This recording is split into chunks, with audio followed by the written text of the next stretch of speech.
Boa noite, Guga. Aqui quem fala é o Luiz, professor de Língua Portuguesa do Colégio Etapa. É um prazer enorme recebê-lo aqui para falar com os nossos alunos. Acho que o Mário foi o grande responsável por isso, nosso ex-aluno.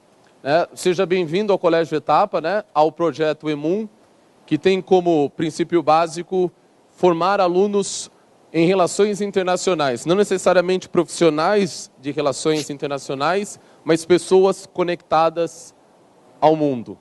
Seja bem-vindo, tá? Tá, então boa noite a todos. A gente já está com o Guga ao vivo aqui. Algumas semanas eu encontrei o Guga aqui em um evento em São Paulo e eu falei um pouquinho rapidamente sobre o EMUN. Depois a gente manteve contato por e-mail e eu convidei ele para falar com os alunos aqui, né? Então, como muitos já devem saber, o Guga ele é comentarista, né, de política internacional, é correspondente do Estadão e da Globo News em Nova York. Ele tem mestrado também em Relações Internacionais por Colômbia e já tem várias coberturas, né? Já morou também em Buenos Aires, também correspondente lá. E a gente está aqui para falar principalmente sobre o Oriente Médio. Eu vou pedir que ele, no início da fala, também apresente um pouco da sua trajetória, suas coberturas, assim como a sua visão sobre o jornalismo, né? Sobre a profissão dele, rapidamente, para depois a gente partir para o tema do Oriente Médio. Com foco talvez na Síria, no Iraque, né, nos avanços mais recentes, né, talvez política internacional, também, política externa também de alguns países. E a gente vai ter cerca de 30 minutos com o Guga e depois a gente reservou um grande tempo para vocês fazerem perguntas. Então a gente quer que vocês anotem as perguntas, como o Luiz já disse. E a gente vai selecionar aqui para organizar melhor e a gente vai ter cerca de meia hora com o Guga falando aqui, depois mais meia hora de perguntas. Eu acho que é isso. Então, Guga, obrigado de novo, né? Em nome de toda a equipe aqui do EMUN. Então, acho que é isso. Bom, antes de começar, obrigado ao convite do EMUN, do Colégio Etapa, do Mário, que foi o responsável. Obrigado também, professor Luiz. E eu quis falar porque o Colégio Etapa eu comecei a admirar muito porque, aparentemente, é um dos colégios, se não o colégio, com maior índice de aprovação nas universidades americanas. Realmente é algo que eu... Na semana passada, 2 semanas atrás, teve um evento de estudantes aqui brasileiros que estudam nos Estados Unidos, tinham muitos do Etapa. Eu conheço as escolas americanas de São Paulo, como a Grader, a Chapel, ou a Escola Americana do Rio de Janeiro.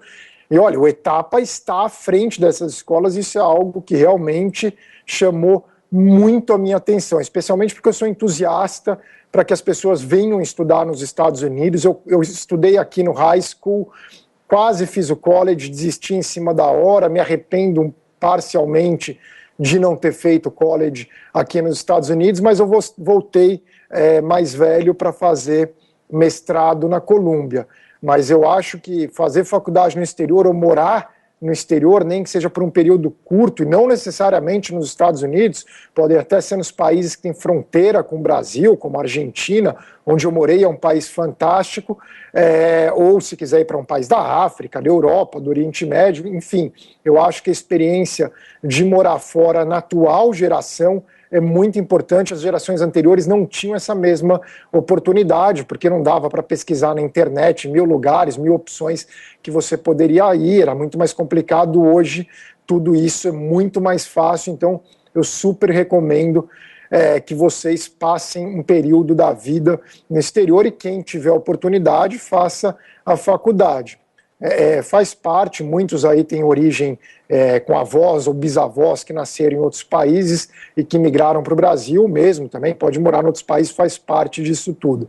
Sobre minha trajetória profissional, então, no fim eu acabei não fazendo faculdade nos Estados Unidos, fiz faculdade no Brasil, me formei em jornalismo na Casper Libero, eu larguei o curso de economia da USP, larguei o curso de ciências sociais da USP também, fui trainee da Folha de São Paulo, trabalhei na Folha há muitos anos, fui correspondente da Folha em Buenos Aires, ainda bem jovem, eu tinha 23 anos.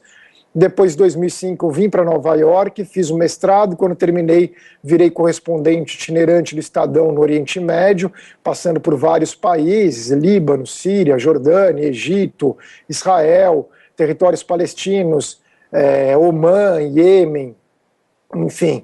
Depois eu virei correspondente do Estadão em Nova York desde 2012 eu comecei a comentar na Globo News. E como como jornalista, como correspondente, participei de uma série de coberturas, fui para a Síria mais de 10 vezes, entrevistei o Bashar al-Assad no passado, enfim, os países que eu acompanho mais, depois, claro, dos Estados Unidos, mas são o Líbano e a Síria. E eu sempre acompanhei a Síria, o que é, ao contrário das pessoas que acompanham mais o Oriente Médio, que sempre tiveram um foco maior em Israel, Palestina ou em Irã, eu sempre tive um encanto maior por acompanhar tanto a Síria quanto o Líbano. Explica-se, claro, no caso do Líbano, em menor escala da Síria, que eu tenho origem libanesa, eu sou neto de libaneses e sempre fui muito apegado ao Líbano.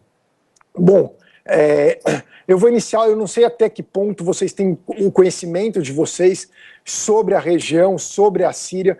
Eu vou tentar tomar o máximo de cuidado possível. Aliás, até tem uma coisa curiosa, né? Quando eu falo na televisão de um tema que eu não domino muito, eu acabo falando melhor do que um tema que eu domino mais, como é o caso da Síria, porque eu fico detalhista, me apegando a fatos que para mim tem muita importância, mas que na verdade às vezes até dificultam o entendimento. Mas para entender, primeiro eu quero deixar claro que tem vários conflitos ali no Oriente Médio, né? Tem o conflito de Israel-Palestina, como eu falei, tem a guerra do Iêmen, o Iêmen que é outro país que eu estive, que eu vou deixar para falar se alguém tiver perguntas, se não é muito detalhe, mas na hora das perguntas e respostas eu posso falar sobre o Iêmen, que eu estive lá, é um país que eu sempre gostei de acompanhar. Tem o conflito Irã-Israel, que é uma guerra fria, Irã-Arábia Saudita, enfim, tem muitos conflitos, mas eu vou me focar especificamente na Síria. Na Síria envolve também, claro, a guerra contra o grupo ISIS, também conhecido como Grupo Estado Islâmico, ou Daesh. Eu vou usar ISIS porque eu acho mais fácil, mais rápido de falar, enfim, muitas pessoas não concordam com o uso da palavra Estado Islâmico, então eu vou com o ISIS, que gera menos polêmica e que é a forma usada, inclusive, pela ONU, pelos Estados Unidos. Para começar a falar da Síria, eu imagino que muitos de vocês assistam séries de TV, né? Assistam a série Game of Thrones. A Síria é muito parecido com o que você vê no Game of Thrones. São vários lados, é que não tem um Jon Snow, não tem um bonzinho na guerra da Síria, mas são vários lados, todos os lados são ruins.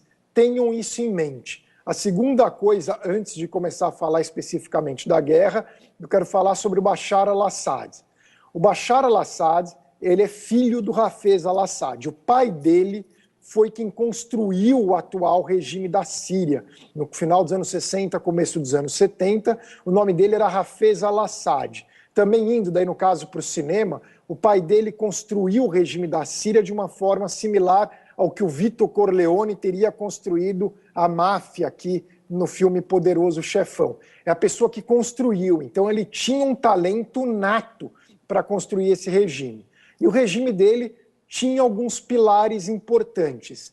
Quais são? Primeiro, o Partido Ba'ath, que é o partido do governo, que não é muito diferente do que foi, que vocês devem ter estudado em história, do Partido Justicialista, peronista na Argentina, ou do PRI no México, ou do PTB do Getúlio Vargas no Brasil. Era um partido laico, nada a ver com religião, que era um partido no sentido de arabista, nacionalista, ali na Síria. Então esse era o primeiro pilar do partido. Não tem nada de regime alauíta, como as pessoas costumam falar.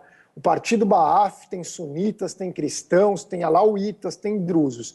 E agora, indo para a questão da religião, a Síria é um país que é sectário, que tem várias religiões convivendo no mesmo espaço. Cerca de 60% da população da Síria é árabe e sunita. Árabe, etnia, sunita é religião. 60%. Cerca de 10% é alauíta, que é uma outra vertente do islamismo bem liberal. Os muçulmanos alauítas são extremamente liberais e é a região, inclusive, do Bashar al-Assad. 10% da população seria cristã. Os alauítas são árabes também. Os cristãos são majoritariamente árabes, cerca de 8% dos cristãos são árabes, normalmente os cristãos ortodoxos, que são maioria entre os cristãos melquitas e os maronitas, e é uma minoria de cristão assírio. E daí você tem 10% de druso. O druso é uma religião que existe no Oriente Médio, no Líbano, na Síria e em Israel. E 10% são curdos sunitas. Curdo é etnia, curdo não é religião. E sunita é a religião, muçulmano sunita. Então tem toda essa questão sectária. Mas o regime do Bashar, ele evitava essa divisão em sectarismo. Quando você visitava a Síria até 2011 e você perguntasse a religião de alguém, a pessoa achava estranho. Por que você estava perguntando a religião? Elas não gostavam de falar. É o oposto, por exemplo, do Líbano. No Líbano, quando eu chego lá no Líbano, a primeira coisa que me perguntam, que eles percebem pelo meu sobrenome que eu tenho origem libanesa, é qual é a minha religião.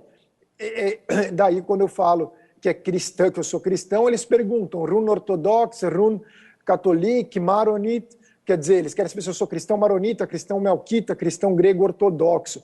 E aí eu explico que meu avô tinha origem grego ortodoxa e minha avó melquita, que é chamar de grego católico. Então, o Líbano tinha isso, a Síria não tinha. A Síria era, acima de tudo, árabe. O nome da Síria é República Árabe Síria. Então, isso unia bastante a população síria. Então, a primeira base de apoio do Assad, o Partido Ba'ath. Segundo, a questão do arabismo, isso evitava também o arabismo que houvesse, que os sunitas, por exemplo, quisessem se impor, porque, na verdade, todo mundo era árabe. Então, ele evitava a divisão do país com uma minoria, todo mundo árabe. E a terceira base de apoio do Assad, do pai do Hafez al-Assad, eram as forças armadas da Síria. E a quarta, uma aliança com a União Soviética, fundamental para o regime sírio. E ele montou esse regime. E ele treinou para ser o sucessor dele o Bassil. O Bassil seria o equivalente do Sonny Corleone, do filho mais velho do Vito Corleone. Era uma figura um pouco mais violenta, mais metida, se envolvia em confusões, mas ele foi treinado. O filho do meio, que era o Bashar al-Assad, não, seria que nem o Mike Corleone, era o filho que o pai queria que fosse diferente, que não fosse daquele meio. Que nem o pai, o Vito Corleone, mandou o Mike Corleone para estudar direito, para ir para o exército, quer dizer, tirou ele da máfia. O Hafez fez a mesma coisa com o Bashar.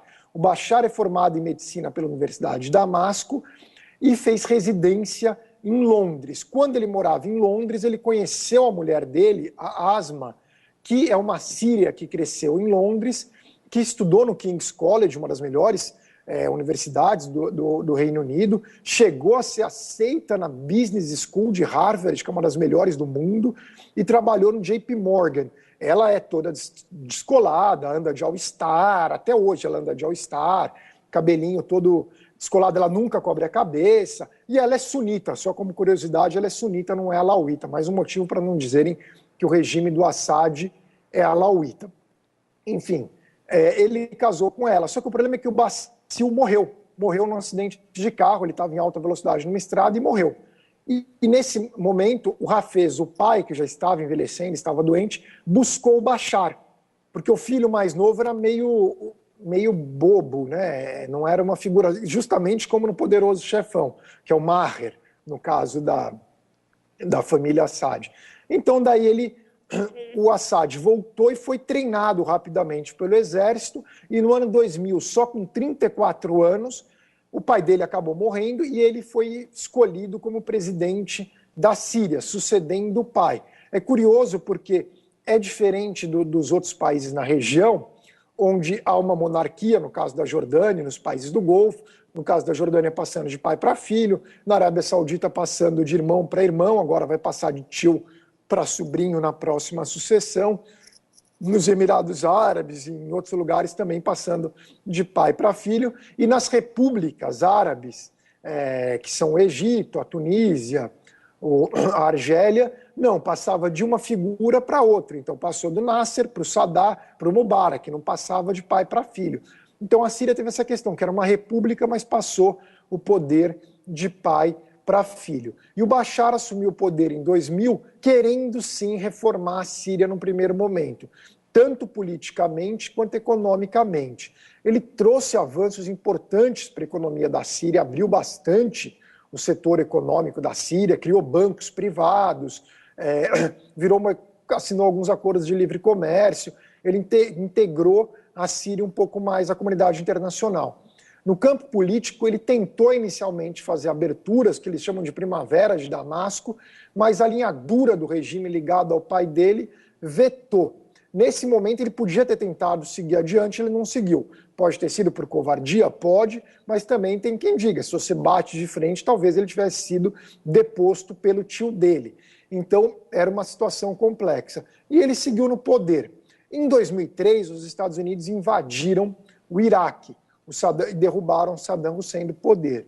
Nesse momento, o Assad ficou cauteloso. O Assad, que vinha colaborando com o governo Bush na guerra ao terror, nesse momento ele ficou cauteloso porque o governo Bush começou a ameaçá-lo também, embora ele colaborasse com os Estados Unidos, tenha sido dos primeiros a condenar o 11 de setembro e ser abertamente inimigo da Al-Qaeda e também, curiosamente, inimigo do Saddam Hussein, que por sua vez também era inimigo da Al-Qaeda. Como eu disse, é Game of Thrones, não é porque é um contra o outro, são todos inimigos entre si. Então, os Estados Unidos derrubaram Saddam, o Assad ficou temeroso e nessa época o Líbano ainda ocupava a Síria. Quer dizer, a Síria ocupava o Líbano, perdão. A Síria ocupava militarmente o Líbano, num acordo até com o governo libanês, era uma questão mais local. Houve um atrito da Síria com um líder político sunita importante do Líbano, Rafik Hariri, ele morreu num atentado, houve manifestações, a Síria teve que sair do Líbano, e o Assad, nessa época, realmente foi um momento que ele temia, assim, uma intervenção americana, ele teve que sair do Líbano, Saddam tinha caído, só que os Estados Unidos começaram a enfrentar problemas no Iraque, e o Assad conseguiu renascer em 2007, 2008, 2009, o John Kerry, secretário de Estado americano, se vocês quiserem, dê um Google agora, Kerry, Assad, dinner, jantar em Damasco, restaurante Naranji, se vocês quiserem, tal Kerry, a mulher dele, a Teresa Heinz, a mulher do Assad, o Assad comendo no melhor restaurante do bairro de Babtuma, em Damasco, restaurante Naranji, que é fenomenal mesmo. O Assad também passou uma ceia de Natal com Nicolas Sarkozy e a Carla Bruni em Paris. O Assad esteve no Brasil, o Assad recebeu a hipócrita Angelina Jolie e o marido dela, Brad Pitt, em Damasco algumas vezes. Hoje a Angelina Jolie faz todo o bambambam lá dos refugiados. Era amiga íntima da Asma, inclusive ela negociou a entrevista da Asma para a Vogue. Enfim, o Assad estava totalmente na moda. Cidade Velha de Damasco, com hotéis boutiques cobrando 300 euros por noite. Americanos e europeus indo estudar árabe na Síria. Estava assim, fantástico. Os Estados Unidos haviam enviado o embaixador Robert Ford, retomando as relações com a Síria. O Assad chegou a negociar paz com Israel, com Ehud Olmert. Quer dizer, estava totalmente bem. Tinha voltado a mandar no Líbano. Só que começou a Primavera Árabe. Caiu Ben Ali na Tunísia, caiu o Mubarak no Egito, começaram os conflitos contra Abdullah Saleh no Iêmen, e aí a Síria até esse momento estava intacta. Eu lembro que o Mubarak caiu em janeiro. Meus pais, com meu irmão, meus primos e minha tia estiveram na Síria por 2 dias só. Eles tinham ido para o Líbano, mas eles passaram 2 dias na Síria, num hotel boutique de Damasco, em março de 2011, quer dizer, já durante a Primavera Árabe, e eles pagaram esse valor que eu falei em euros para ficar no hotel. Então, é só para ter uma dimensão que não foi rápido que o conflito começou na Síria. Mas começaram protestos, alguns levantes em algumas áreas da Síria, especialmente em Dara, que é uma cidade na fronteira com a Jordânia. Na verdade, era uma questão muito local sobre documentos de posse de terra, por exemplo. E só que esse movimento, o regime do Assad reprimiu com muita violência, e aos poucos começaram a surgir outros focos de insurgência ao redor da Síria, o regime combatendo. Isso foi passando em 2011, alguns grupos mais radicais começaram a penetrar na Síria. Nesse momento, alguns rebeldes também eram desertores, não se sabia muito o que ia acontecer na Síria naquele momento, mas começava a guerra da Síria. Vocês vão se recordar que no primeiro momento, vocês escutavam que era o Bashar al-Assad reprimindo duramente manifestantes pacíficos. De fato, o Assad reprimia duramente e reprimiu manifestantes pacíficos em alguns lugares da Síria, como Hama, por exemplo.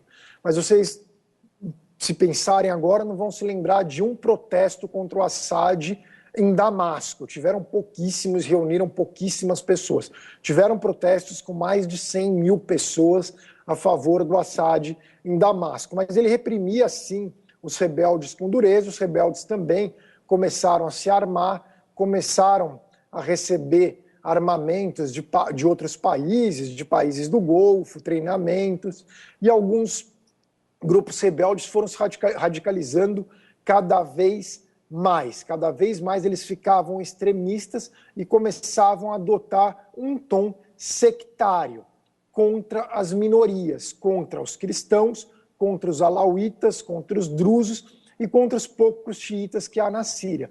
E começou a ficar essa guerra sectária por um lado, o lado dos rebeldes, que é sunita, radical religioso, contra o lado do Assad. E daí a gente tem que ver as alianças externas.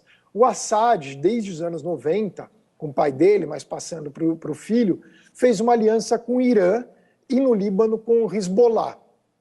O Irã e o Hezbollah foram fundamentais para o Assad. Por quê? Porque o Irã deu apoio logístico importante para a Síria e o Hezbollah é a guerrilha mais bem treinada do mundo. E eles foram lutar ao lado do Assad contra os rebeldes. Eles são muito poderosos. A Rússia, que sempre continuou uma aliada do Assad, continuou fornecendo armamentos. A Rússia é aliada do Assad e da Síria por alguns motivos. Primeiro, porque a Síria sempre foi um cliente, primeiro dos soviéticos, da Rússia, comprando armas. Segundo, porque tem um único porto da Rússia no Mediterrâneo, porto militar, base militar no Mediterrâneo, fica na Síria. Em terceiro lugar, porque a Rússia é cristã ortodoxa, a maior parte dos cristãos da Síria são cristãos ortodoxos, então a Rússia se sente protetora dos cristãos e os cristãos da Síria defendem, em sua maioria, o regime do Assad. E em quarto, porque há muitos russos vivendo na Síria, porque muitos sírios moraram na Rússia estudando e acabaram se casando com russos ou com russas, e muitos foram morar na Síria. Então, com esse apoio do Irã, da Rússia e do Hezbollah, o regime do Assad foi conseguindo se sustentar, além de ele ter um apoio genuíno de uma parcela importante da população. Eu não sei dizer se é maioria, se é minoria, eu acho até que num primeiro momento era maioria, hoje grande parte não gosta do Assad, mas odeia a oposição e prefere tolerar o Assad no poder por temer o outro lado, quer dizer, é mais por um medo do outro lado. Essa oposição, que vocês se lembram, que no começo falavam manifestantes pacíficos, desde o início eles vinham se radicalizando. E eles se converteram aos poucos no que a gente escuta como o Grupo Estado Islâmico, o ISIS, ou a Frente Nusra, que é a Al-Qaeda na Síria, e mais uma série de grupos extremistas, como o Jeish al-Islam, por exemplo. O Grupo Estado Islâmico, o ISIS, ele tem origem na Al-Qaeda no Iraque, da época ali da guerra dos Estados Unidos, da ocupação do Saddam Hussein. Enfim, ele tem aquela origem e ele entrou na Síria. Eles dominam a província de Raqqa, que é a região da Síria próxima à fronteira com o Iraque. Embora no mapa vocês vejam uma área grande que o Grupo Estado Islâmico controla, ele só tem uma cidade importante sob controle, que é Raqqa. Então, o território, o resto que eles controlam ali é deserto, não tem importância grande.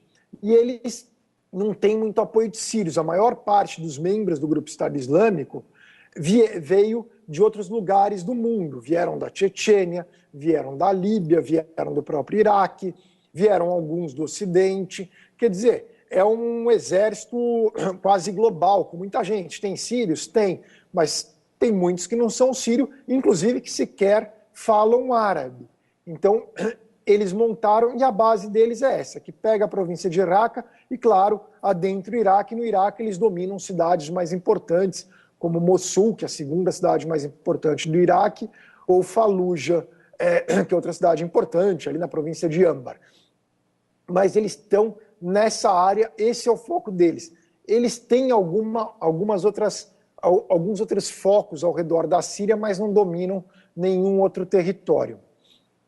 O regime do Assad controla a faixa mais importante da Síria, que é a faixa que sai da fronteira com a Jordânia, passando por Damasco, que é, claro, o mais importante por ser a capital da Síria, pegando toda a fronteira do Líbano, na faixa de Homs e Rama, e descendo para a costa mediterrânea, onde tem Tartus e Latáquia. Então ele controla onde estão as principais cidades da Síria, tirando Alepo, que está dividido. Ele tem a maior parte de Alepo, mas ele não controla integralmente Alepo. E por que o Assad controla esse território?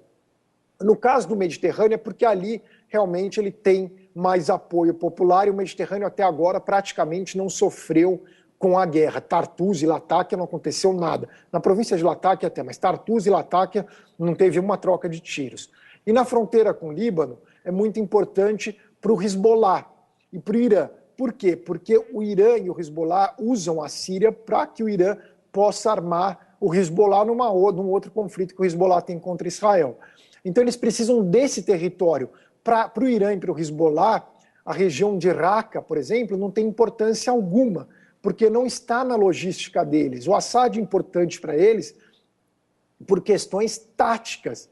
O Assad, ao contrário do que dizem falar, a guerra de xiita contra sunita, como eu disse, o Assad não é xiita, ele é alauíta, casado com uma sunita, com 2 vice-presidentes sunitas, o ministro da Defesa que era cristão, agora o ministro da Defesa dele é sunita, o partido Ba'ath majoritariamente sunita, tem muitos alauítas, a totalidade dos alauítas de fato apoia o Assad, mas não é um regime alauíta, é um regime laico, secular. Então eles são um aliado de ocasião para o Hezbollah e para o Irã. E por isso que ele domina esse território. Se não tivesse o Irã e o Hezbollah, o Assad estaria no poder? Difícil dizer. Mas com certeza o Hezbollah e o Irã ajudaram em muito a manutenção dele no poder. Nos últimos meses, ele vinha ganhando a guerra muito até o começo desse ano, a ponto dos Estados Unidos praticamente aceitarem que o Assad iria permanecer no poder, mudando a estratégia, desistindo basicamente de derrubar o Assad. O problema é que os Estados Unidos negociam um acordo nuclear com o Irã. E esse acordo gerou insatisfação, especialmente na Arábia Saudita e alguns outros países. E a Arábia Saudita teve uma mudança no comando. Saiu o rei Abdullah, que morreu, e entrou o rei Salman, que é mais falcão, né, que fala aqui nos Estados Unidos, que é mais belicoso. E ele decidiu investir nos rebeldes da Síria, junto numa aliança, junto com o Catar, de quem a Arábia Saudita havia se afastado, porque o Catar é mais próximo da Irmandade Muçulmana, aí fica meio complexo. Mas se aproximou de novo do Catar, da Turquia, e eles começaram a bancar a oposição. Especialmente uma coalizão de milícias extremistas comandada pela Frente Nusra, que é a Al-Qaeda na Síria. O rei Salman é um grande inimigo da Al-Qaeda, mas da Al-Qaeda global, da Al-Qaeda que faz atentados, que inclusive tentou matá-lo. Mas ele apoia a Al-Qaeda na Síria, que tem uma agenda mais local do que global. É complicado, mas é desse jeito mesmo. Não tem. E nos últimos meses, nas últimas semanas, essa coalizão de milícias liderada pela Al-Qaeda na Síria, pela Frente Nusra, tem conseguido importantes avanços. Eles conquistaram, por exemplo, a cidade de Idlib, que era muito importante. Então eles estão conseguindo controlar uma faixa importante na fronteira com a Turquia, a não ser pelas áreas curdas que são autônomas. Eles estão controlando ali, também tem provocado fortes atritos ali nos subúrbios de Damasco, não em Damasco propriamente, mas nos subúrbios. Também ali na fronteira com a Jordânia, em Dara, eles conseguiram avanços, e deve em breve haver uma batalha, a segunda batalha das montanhas de Kalamun, que é na fronteira, numa parte da fronteira do Líbano com a Síria, mas ali eles vão bater de frente com o Hezbollah e tendem a perder, porque o Hezbollah é mais forte do que eles. Mas, sem dúvida alguma, hoje, a Síria se divide basicamente em 3. A região controlada pelo ISIS, pelo Grupo Estado Islâmico, né, que é ali na fronteira com o Iraque, a região controlada pela Al-Qaeda na Síria, que é especialmente ali em Idlib, né, na fronteira com a Turquia, e a região controlada pelo Assad, que pega essa faixa de Damasco, Homs, Rama e a faixa mediterrânea. Aí vocês podem perguntar, quando que vai acabar essa guerra? Guerra civil é uma guerra muito difícil de terminar, é muito mais difícil do que guerra entre países, é complicado. Muitas guerras civis demoram anos, décadas. A gente tem que lembrar, ali na região, a Guerra Civil do Líbano durou de 75 até 1990. Foram 15 anos de guerra. Isso porque o Líbano tinha uma vantagem em relação à Síria. Algumas vantagens. Primeiro, que existiam forças externas capazes de ocupar e pacificar o Líbano. No caso, a própria Síria, que foi o que aconteceu no final da guerra. A Síria não tem isso. A segunda questão importante é que o Líbano tem uma balança sectária bastante equilibrada entre as religiões e eles tinham líderes muito claros. Você sabia quem era o líder cristão, quem era o líder xiita, quem era o líder sunita. Na Síria, esses grupos como a Al-Qaeda são muito complicados, eles são muito pulverizados, então são mais complexos. O próprio regime do Assad hoje depende muito de milícias Shabirra, como são chamadas, que são milícias que têm vários líderes e que não necessariamente seguem a agenda do regime. Eles lutam contra a oposição, mas têm uma relativa autonomia. Então a guerra tende a terminar, se terminar, com consolidação de território e com tréguas locais. Mesmo que o Assad, isso por enquanto, os principais analistas dizem que não vai ocorrer, mas suponha que o Assad seja deposto, continua a guerra, fica até pior, porque a guerra chegaria a Damasco, que momentaneamente está calmo, chegaria à costa mediterrânea. A guerra não terminaria nesse momento, prosseguiria por muito tempo. A gente vê aí ao lado do Brasil a Colômbia. A Colômbia é um país relativamente avançado que está em guerra civil há décadas, não terminou a guerra civil da Colômbia. As Farc controlam porções de território ainda, tem outras milícias na Colômbia, o governo ainda tem que bombardear, ainda as negociações de paz fracassaram. Isso a Colômbia, quer dizer, a Síria, que era uma região ainda mais importante, com uma série de interesses, é muito mais complicado. Então, o conflito que vai prosseguir, vai mudando, como no Afeganistão. O Afeganistão, na prática, está em guerra desde 79, mas vai mudando o cenário aos poucos. E agora, acho que eu até já falei bastante, que eu acho melhor abrir e ter mais tempo para perguntas e respostas do que eu ficar falando mais sobre a Síria, porque eu acho que já deu para traçar um panorama sobre o conflito na Síria. E agora, com as perguntas e respostas, lembrando que, eu também gosto de falar muito de política dos Estados Unidos especificamente, das eleições daqui, também posso responder, ou sobre qualquer conflito no Oriente Médio também posso responder. Bom, muito obrigado, Guga, pela essa palavra inicial. E eu gostaria de fazer uma pergunta assim. Recentemente no Brasil, nos chegou a influência do Estado Islâmico, que ele estaria assediando alguns jovens, especialmente em função dos Jogos Olímpicos de 2016. E a minha pergunta é, existe realmente essa intenção e se ela está diretamente ligada à Tríplice Fronteira aqui na América do Sul? Olha, o grupo ISIS, o Estado Islâmico, eles até agora não realizaram nenhum atentado contra o Ocidente. Eles até chegaram a reivindicar o de ontem no Texas, quando 2 patetas tentaram atacar um encontro de islamofóbicos, mas, na verdade, os 2 patetas não integravam o Grupo Estado Islâmico. O Grupo Estado Islâmico não tem essa rede que eles dizem ter, eles não são como a Al-Qaeda. Eu sempre gosto de lembrar, compara os atentados terroristas dos dias de hoje com os atentados terroristas da primeira metade dos anos 2000. Na época, eles derrubaram o World Trade Center e o Pentágono, eles explodiram várias estações de metrô em Londres, a estação de trem Atocha de Madrid, todos matando dezenas, centenas de pessoas, uma boate em Bali, embaixadas americanas na África. Quer dizer, não dá para comparar o know-how da Al-Qaeda na época com o Grupo Estado Islâmico hoje. A Al-Qaeda era muito, mas muito mais poderosa. E a Al-Qaeda tinha uma agenda, acima de tudo, global. A Al-Qaeda não queria criar um califado. Eles tinham essa agenda de atacar o Ocidente e realizar ataques terroristas. A prioridade do Grupo Estado Islâmico, do ISIS, é que, supostamente criar o que eles dizem ser um califado. Um califado deturpado, porque a gente sabe que os omíadas e os abássidas tinham califados muito mais tolerantes do que o que vem sendo criado pelo ISIS. Mas eles dizem que é essa a intenção deles. E, por enquanto, é o que eles têm feito. Eles têm realizado atentados, inclusive 2 genocídios em andamento, um contra os yazidis e outro contra os cristãos assírios, mas em termos globais eles realizaram um ataque na Tunísia, no museu em Tunis, e por enquanto só, assim, que realmente foi o grupo.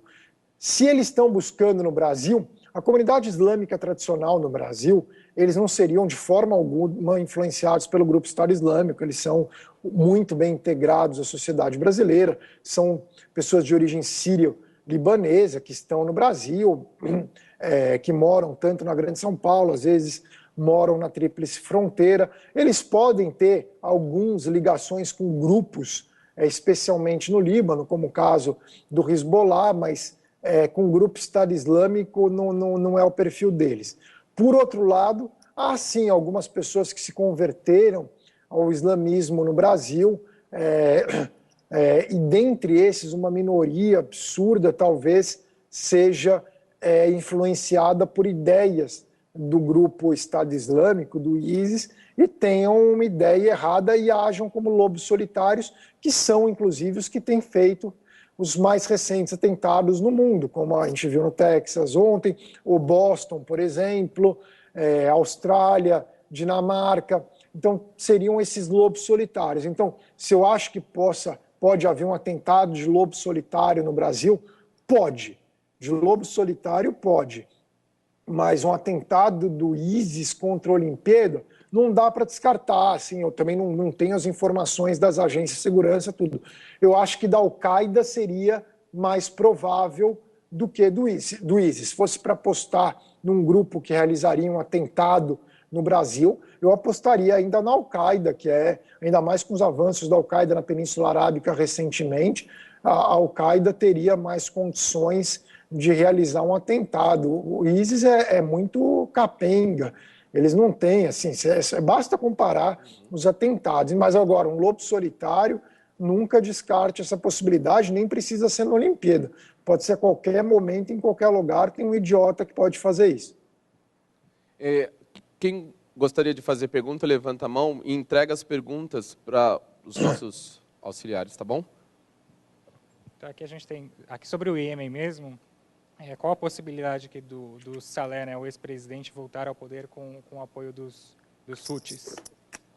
Ótima pergunta, porque muita gente na imprensa assim, fica falando que são os Houthis contra a Rapa no Iêmen, quando na verdade os Houthis conseguiram muito do avanço deles graças à aliança com Abdullah Saleh, que era inimigo deles, era um algoz deles, na verdade. Eles travaram uma guerra por muitos anos entre o Abdullah Saleh, que tem até origem Houthi, mas ele sempre foi laico.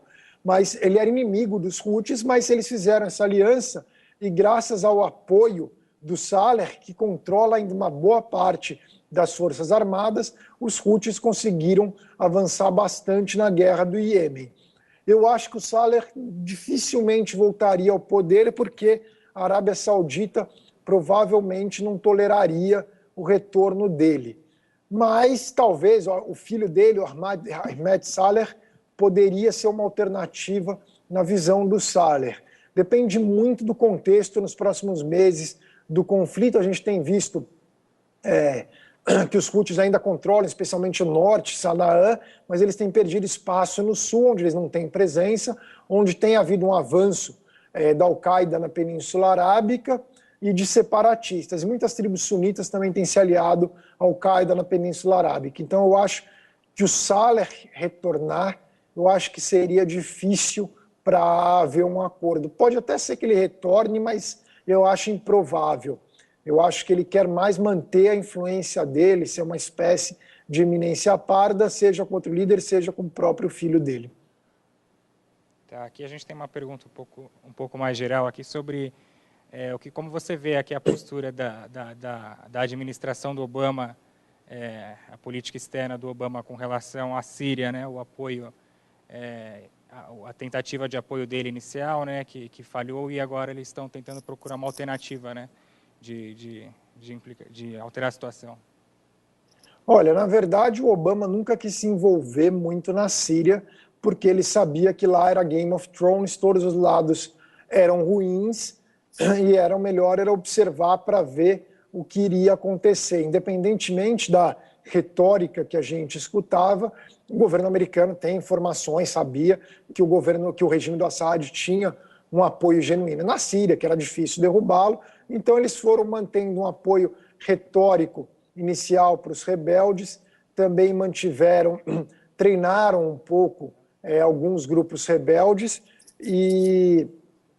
mas ele não quis intervir diretamente, porque também os Estados Unidos estavam, e ainda agora está acabando, mas estavam numa fadiga da guerra do Iraque, ainda era um momento muito recente, quer dizer, os Estados Unidos acabaram de sair de uma guerra no Oriente Médio para se envolver em outra, e ainda você vê que ele mantém muito a cautela nesse sentido. Morreram 4 mil americanos no Iraque, um número maior do que esse se suicidou depois que retornou para os Estados Unidos, e hoje a gente vê o Iraque na situação que está, quer dizer, a guerra no Iraque foi inútil, o Obama sabe disso, então ele preferiu seguir com cautela na Síria. Não tinha muito o que o Obama fazer, não dá para o governo dos Estados Unidos controlar absolutamente tudo no mundo. Eles não conseguiram no Afeganistão, não conseguiram no Iraque e não conseguiriam na Síria, então pelo menos ele evitou que americanos morressem nesse conflito.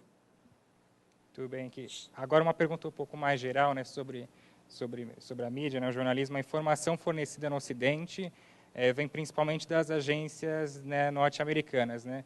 E esse fato influencia a nossa visão sobre os conflitos no Oriente?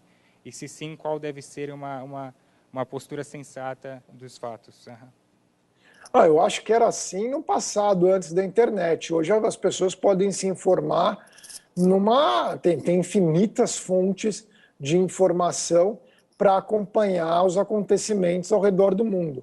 Sem dúvida alguma, no passado, a Reuters, que é britânica, a Associated Press, que é americana, tinham realmente uma influência muito maior, mas isso diminuiu bastante. Dá para você ler em inglês uma infinidade de fontes com pontos de vista diferentes, dá para ver vídeos no YouTube, assim, hoje em dia dá para buscar muitas fontes. Agora, não dá para dizer também, a Associated Press e a Reuters fazem coberturas sérias também, então também não dá para dizer que sejam ruins. Eu conheço a chefe da Associated Press em Bagdá, ela estudou comigo, ela é uma pessoa super séria, não tem assim, como dizer, que manipula, não chega a ser desse jeito. Agora, que tem pontos de vista diferentes, isso sem dúvida alguma tem.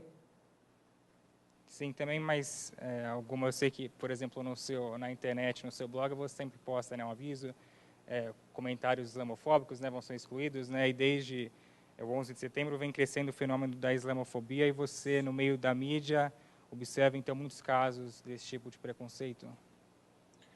Sem dúvida alguma tem crescido a islamofobia bastante no mundo, em grande parte porque as pessoas acabam tendo acesso a só um lado, quer dizer, quem não acompanha de perto as notícias acaba ouvindo que muçulmano é terrorista, que mulher muçulmana usa burca, não entendem a pluralidade grande que é o universo do mundo islâmico, tão plural quanto o mundo cristão, aliás, na verdade, bem mais plural do que o mundo cristão. Você pegar uma menina libanesa e uma menina afegã, elas não têm nada em comum, são culturas totalmente distintas. Um muçulmano pode ser presidente da Argentina, como foi o Carlos Menem, um muçulmano pode ser o melhor jogador de futebol do mundo, como foi o Zidane, uma muçulmana pode ser a principal estrela pornô do mundo, como é a Mia Khalifa.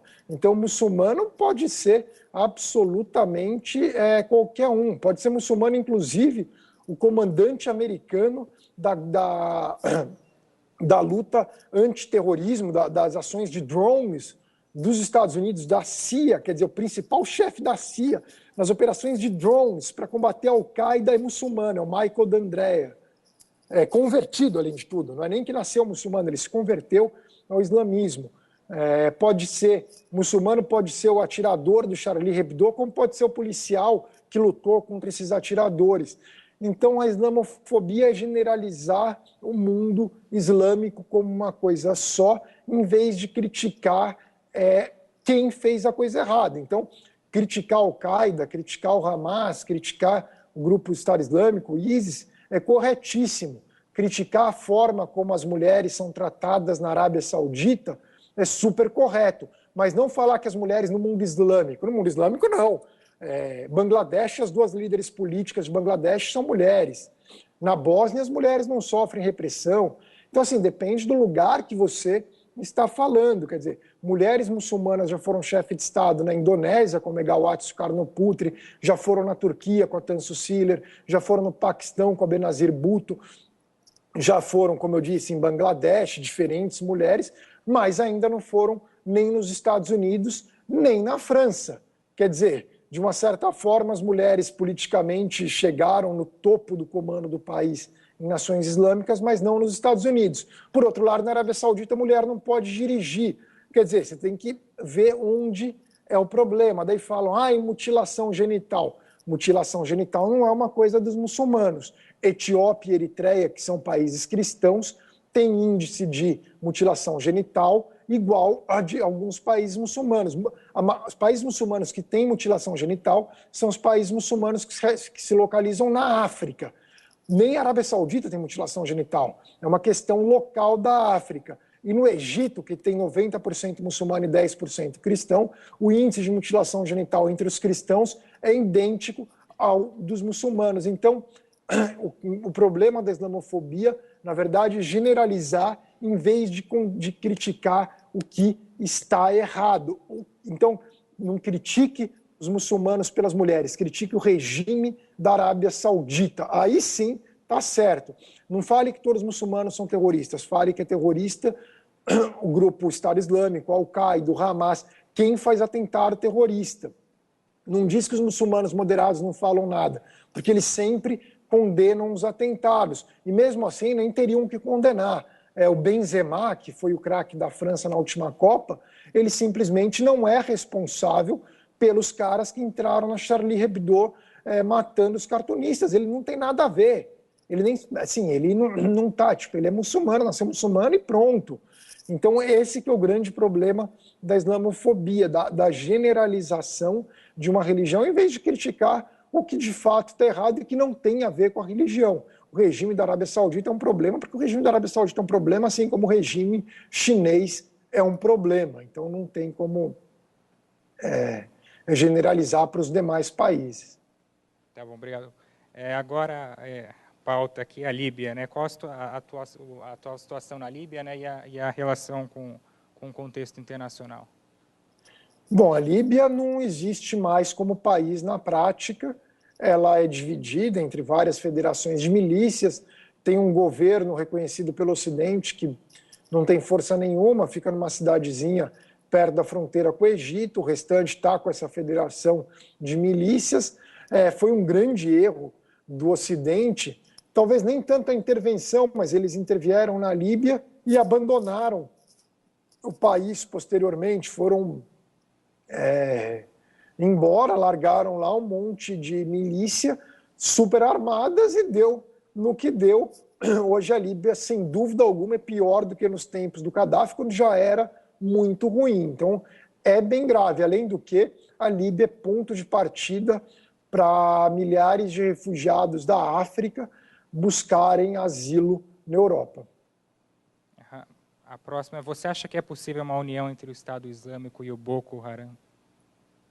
Olha, eles são muito distantes um do outro, são grupos muito diferentes. O Boko Haram é muito local mesmo, os membros do Boko Haram são quase na sua totalidade nigerianos, outros países limítrofes, enquanto o grupo Estado Islâmico é global. E a distância, um está na Nigéria, o outro está na Síria e no Iraque.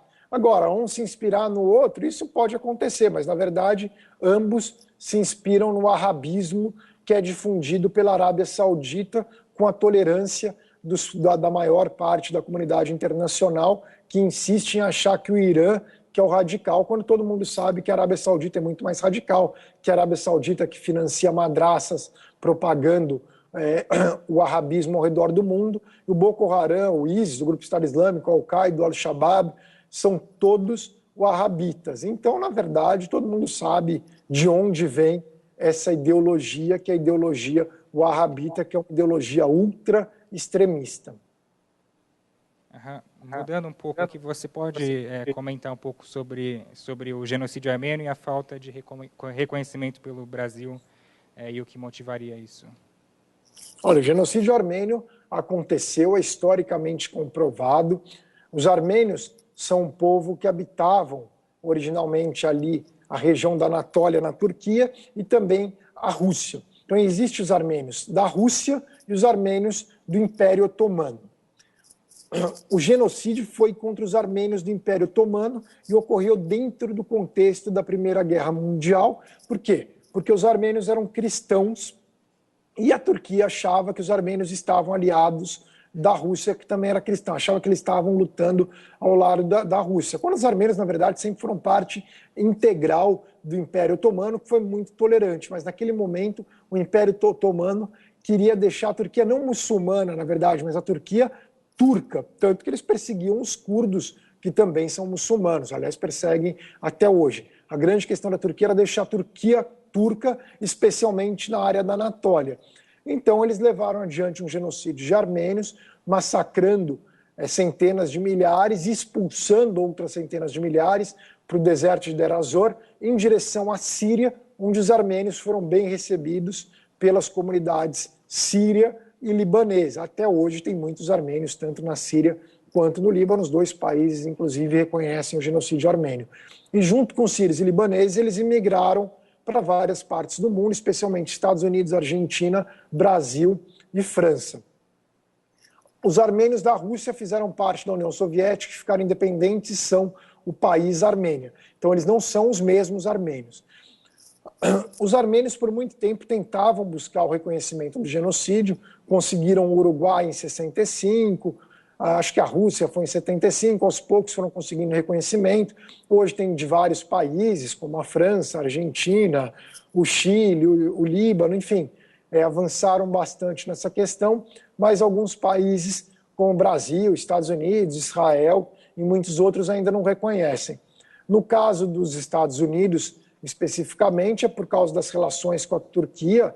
A Turquia é um importante membro da OTAN, e no caso brasileiro também seria pelas relações com a Turquia, mas é meio bizarro, visto que a Argentina tem relações boas com a Turquia e reconhece o genocídio armênio. Então, por isso que eu acho uma certa forma, não de covardia, mas que simplesmente não dá valor a isso. Mas é meio grotesco. Imagina não reconhecer o Holocausto, por exemplo. Seria um absurdo, o Holocausto ocorreu. Então, deve-se reconhecer também o genocídio armênio, que também foi um genocídio. Tá bom, Guga. Você pode comentar, então, rapidamente sobre a política externa brasileira atual em relação ao Oriente Médio? Olha, a política externa brasileira em relação ao Oriente Médio mudou na administração Dilma. Na época do Lula havia um envolvimento muito maior do Lula, não só no Oriente Médio, mas como no mundo todo. O Brasil buscava ser um ator global. E no começo do governo Dilma também tinha importância do Brasil ser membro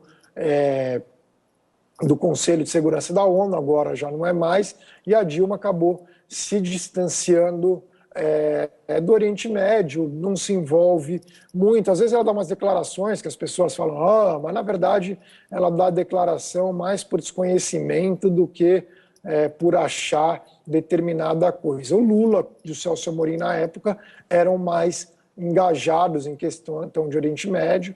Algumas pessoas acham isso ruim, outras pessoas acham isso bom. Daí depende da visão de cada um. Partindo agora para os Estados Unidos, o que você acha que pode mudar na política externa americana se tivéssemos Jeb Bush, Hillary Clinton ou Ben Carson? Olha, a primeira política externa americana tende a ser meio que um transatlântico. Há questões que vão seguindo independentemente do presidente. A gente não pode esquecer que o senador Barack Obama era um dos maiores defensores do reconhecimento do genocídio armênio, que não é nem uma coisa tão grande assim. Desde que virou presidente, ele não teve como reconhecer o genocídio armênio. Então, assim, vai até um certo ponto o poder do presidente, especialmente se não está em situação de guerra. É claro que mudou para o Roosevelt na Segunda Guerra, ou Bush depois do 11 de setembro, que há um evento tão forte que o presidente acaba tendo, de uma certa forma, mais poderes. Mas em situação normal, é um transatlântico. Agora, claro que cada presidente tem regiões do mundo que ele se interessa mais. O Jeb Bush tem um interesse óbvio na América Latina, não tem o que dizer. Ele é casado com uma mexicana, morou na Venezuela e é fanático pelo Brasil. Fala espanhol fluente e se vira no português. Isso, por si só, já demonstra que o Jeb Bush provavelmente buscaria um contato maior com a América Latina do que o Obama. O Obama gostava da Ásia. Ele morou na Indonésia. Assim, ele tem um interesse grande pela Ásia, então muda muito nesse sentido. E, claro, também muda um pouco dependendo da situação do cenário internacional.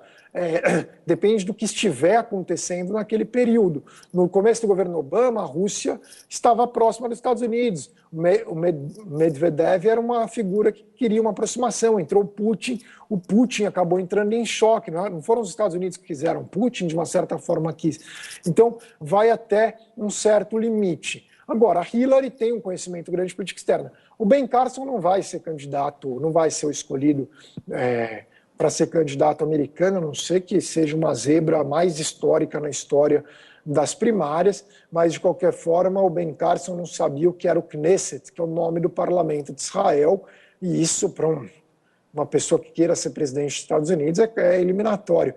Mas assim, os favoritos no Partido Republicano são o Jeb Bush, o Marco Rubio e o Scott Walker. Não dá para descartar a possibilidade de uma outra figura de segundo escalão acabar emergindo durante as primárias.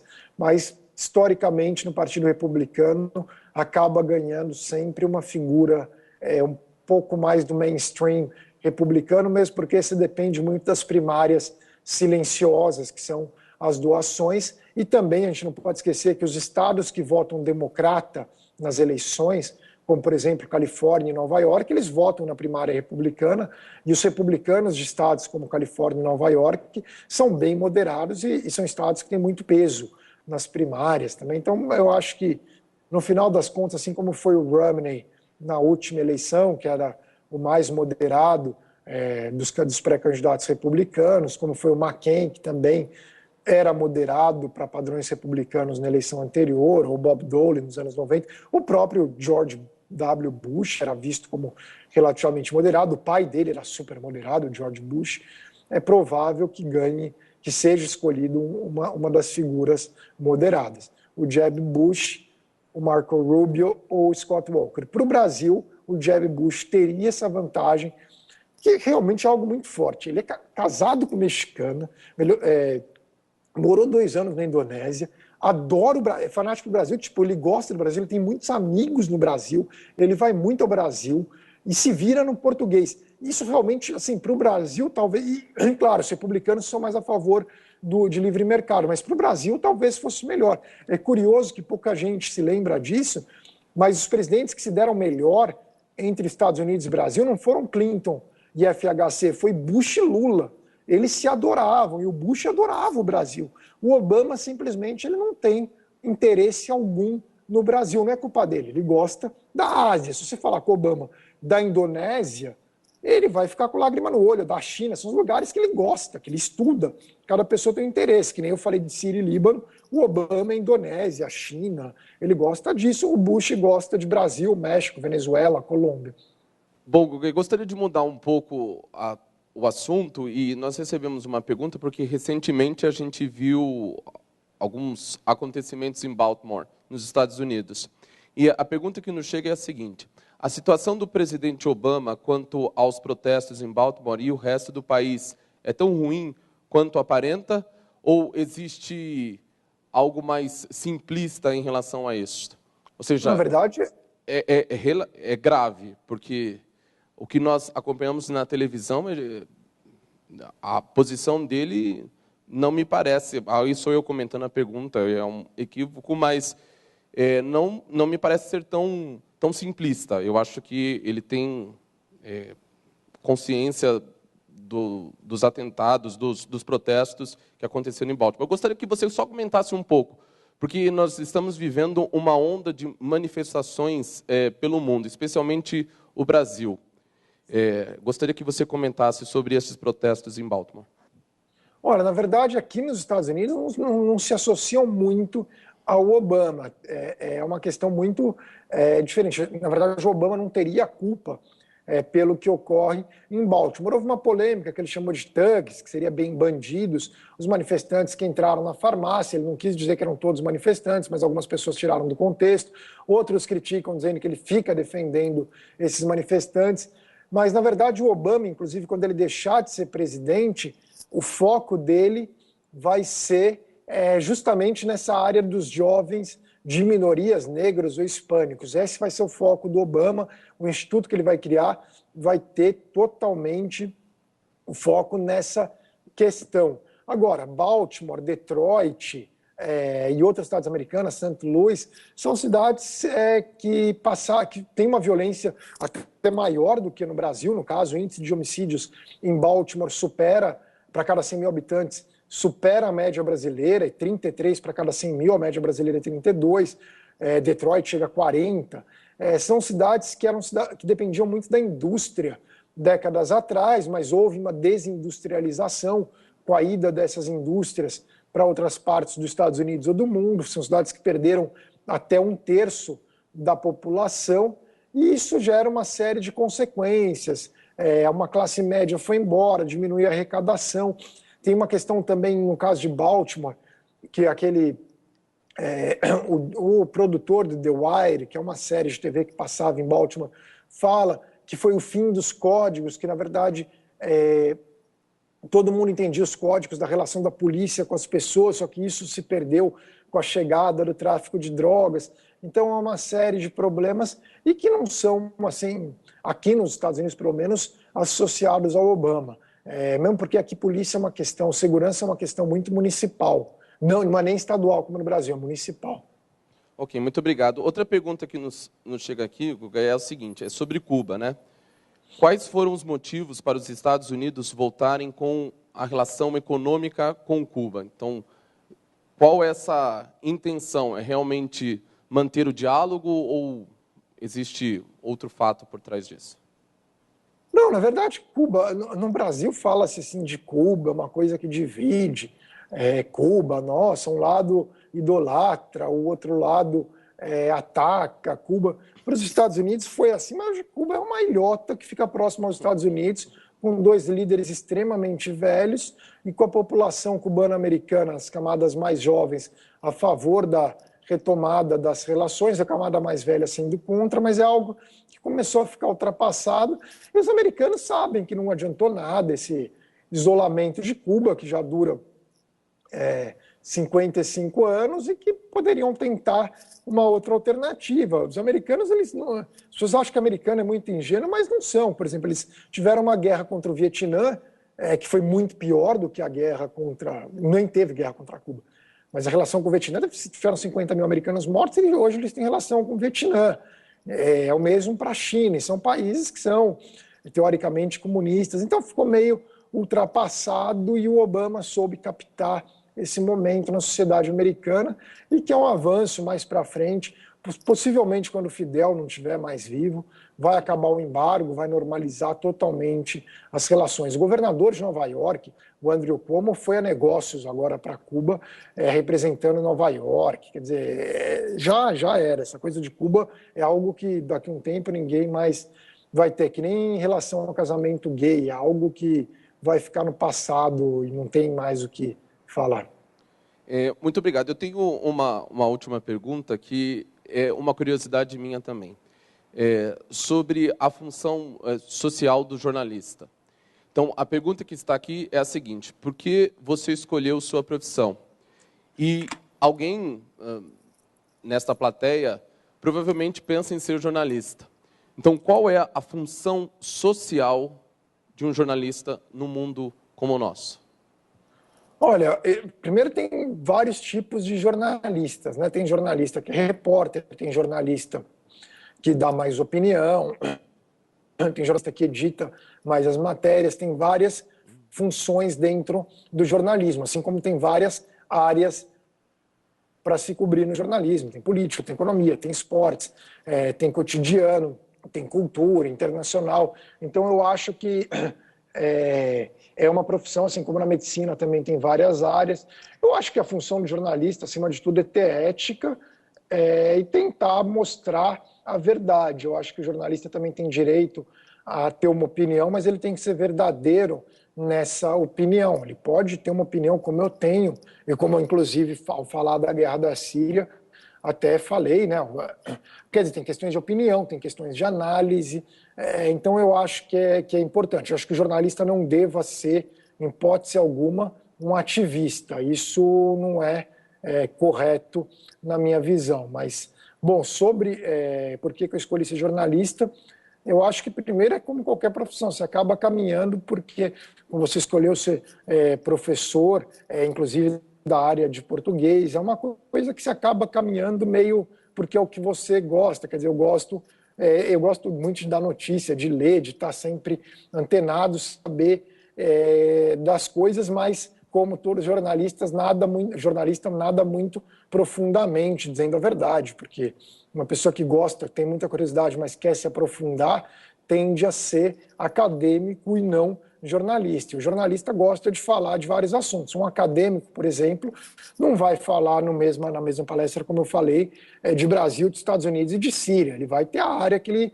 acompanha mais. O jornalista sabe um pouco de cada coisa. O cenário para um jornalista hoje é muito complicado, é uma profissão numa situação muito delicada, especialmente porque há uma transição grande, a gente sabe o que vem acontecendo, surgiram novas formas de informação. Claro, ao mesmo tempo que jornalismo, todo mundo hoje pode escrever, o difícil é como você vai monetizar o que você fala. Quer dizer, todo mundo pode ter um canal no YouTube, todo mundo pode ter um blog, só que você vai ganhar dinheiro com blog, você vai ganhar dinheiro com canal no YouTube? Talvez ganhe, mas talvez não. Esses grandes órgãos de imprensa também, hoje em dia, eles não estão contratando como se contratava no passado, inclusive muitos vêm cortando. Então, é uma profissão em transição em que você precisa, acima de tudo, estar antenado no que está ocorrendo, especialmente conseguir atuar em todas as áreas em jornalismo. Você tem que ser uma pessoa que saiba fazer um vídeo, saiba editar um vídeo, saiba escrever bem, por isso é importante até as aulas da língua portuguesa, porque as pessoas respeitam mais quem escreve bem. Você tem que saber atuar muito nas redes sociais, tem que ser ativo. Eu vejo grandes jornalistas que não têm seguidores no Twitter ou não têm seguidores no Facebook, eles não vão ter voz, eles acabam se perdendo. Então precisa ter essa voz, você precisa estar ativo nas redes sociais. Então a gente vive num mundo hoje que tem blogueiras de moda com 2,5 milhões de seguidores, que elas têm hoje uma voz maior do que qualquer revista de moda, por incrível que pareça. A Vogue não chega nem perto disso em tiragem. Então, existe essa transformação e quem quiser ser jornalista vai ter que entender essa transformação que vai continuar. O mundo está caminhando para a singularidade, se é que já não chegou na singularidade, e vai ser muito diferente cada vez mais, especialmente em relação à informação, com a singularidade se aprofundando, tudo vai mudar muito.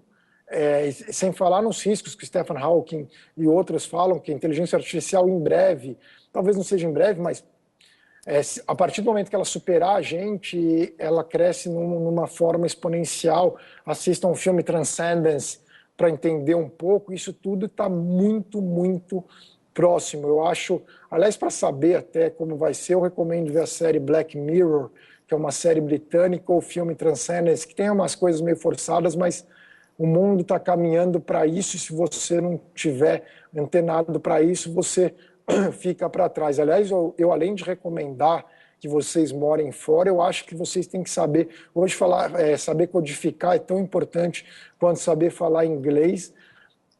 A geração de vocês vai viver num mundo totalmente diferente do meu, e isso é muito curioso, porque até séculos atrás, quer dizer, a pessoa tinha a vida igual a que o avô teve. Vocês não vão ter uma vida igual a dos seus avós, como eu não tive. Enfim, é um momento muito complicado, não só para quem quer seja complicado, não, na verdade é deslumbrante tudo isso que está acontecendo, mas vocês têm que estar antenados em todas as áreas para o que está acontecendo, independentemente se vocês quiserem ser professor, médico, engenheiro, arquiteto ou jornalista.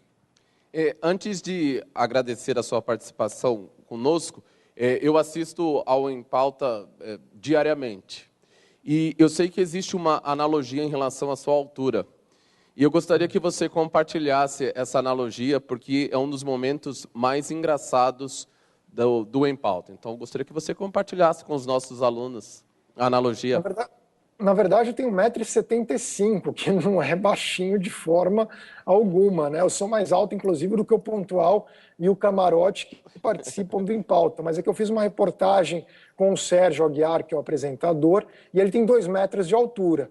Você tem 1,75 m do lado de alguém de 2 metros, você fica baixinho. Se vocês me vissem ao lado do Caio Blinder e do Lucas Mendes, do Manhattan Connection, que eles não têm nem 1,65 m de altura, eu pareço um gigante. Então, tudo depende muito da referência, mas a gente não pode esquecer que a altura não tem nada demais. O esporte mais praticado no mundo é o futebol, e os maiores jogadores da história, Pelé, Maradona, Garrincha, Messi, pode até colocar um Romário, nenhum deles tinha 1,70 m de altura.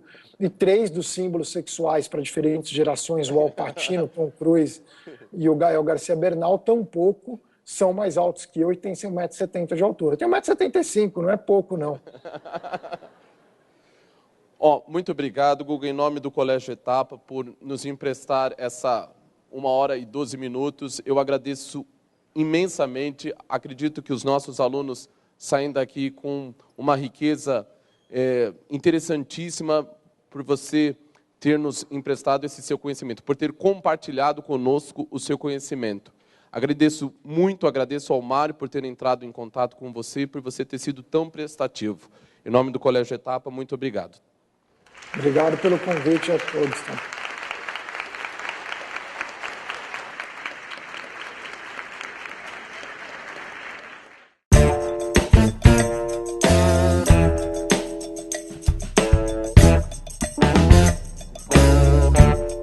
Posso tirar uma foto aqui? Não. Pode. Pelo computador aqui, peraí. Rapidinho, hein? Peraí, opa, peraí, tem que... Rapidinho, não levantem ainda.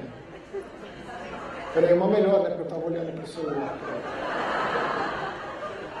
Pronto. Mas obrigado pelo convite do Colégio Etapa.